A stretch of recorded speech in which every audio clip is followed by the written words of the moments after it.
Have you ever been in a dangerous situation where you feel a rush of energy and alertness that makes you want to prepare to either fight or flee away from the situation? Perhaps you feel this more on the regular basis and even when you aren't in a threatening situation. This feeling of alertness and of being on guard, and people say also wiredness, can come about because of adrenaline rushes, which are really essential to keep you safe, but they can also become a problem when they become an reoccurrence and happening without a good reason. The hormone that is actually responsible for this fight or flight response is adrenaline, or more officially known as epinephrine. Now, epinephrine is actually released by the adrenal medulla. And the adrenal glands are actually two organ systems the two organ parts that sit on top of your kidneys. And they're your main anti-stress organ system.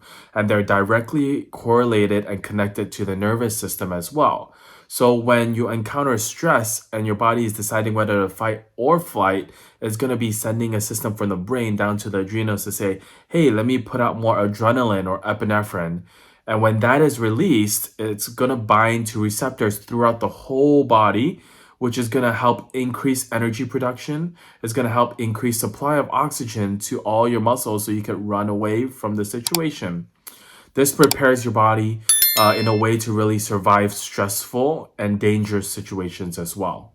So, some things that happen to your body when epinephrine or adrenaline is released is you have an increased heart rate. Sometimes you might have dizziness, a feeling of impending doom, increased blood pressure, feeling wired and tired, sweating hands, facial flushing, feeling anxious or very jittery, and increased awareness.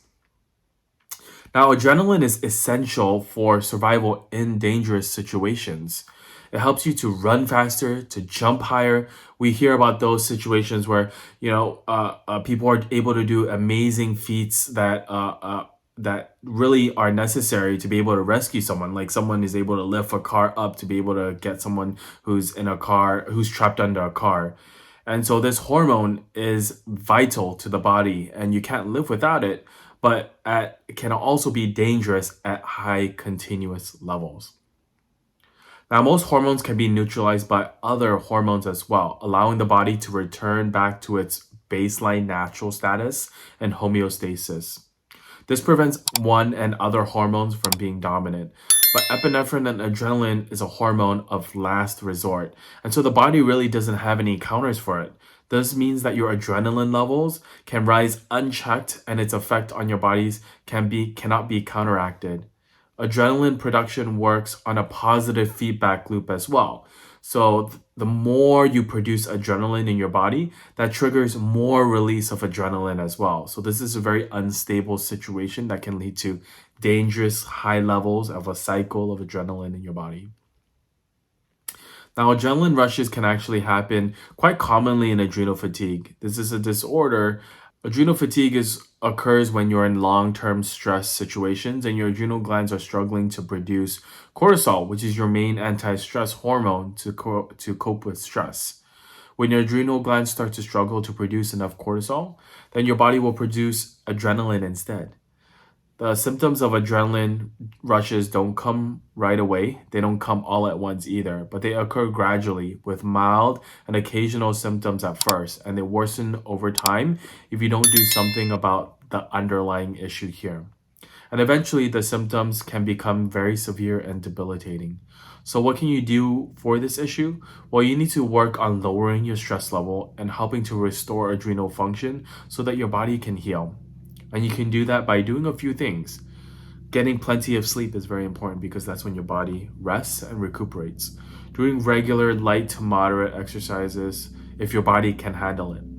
Changing your diet to make sure you're eating whole, fresh, and minimally processed foods. Foods that are anti-inflammatory, foods that don't cause more stress in your body. Avoiding stimulants such as sugar, caffeine. Doing breathing exercises to encourage the activation of your body's parasympathetic system to help balance out the sympathetic nervous system as well. Spending a few minutes in the sun every day and restoring your vitamin D levels. Talking to your doctor to take supplements such as GABA, valerian root, L-theanine, magnesium to help calm your body down. Identifying sources of stress in your life and try to minimize or eliminate them. Avoiding supplements, herbs, as well as medications that act as stimulants. Well, thank you for listening, and we hope that you got something helpful from what we've shared today about adrenaline rushes. If you'd like to hear more tips, make sure you click the subscribe button. Also, please like and share this video, as we want this content to be able to reach other people and help other people in need as well. Remember that we're always here to empower you to take control of your health.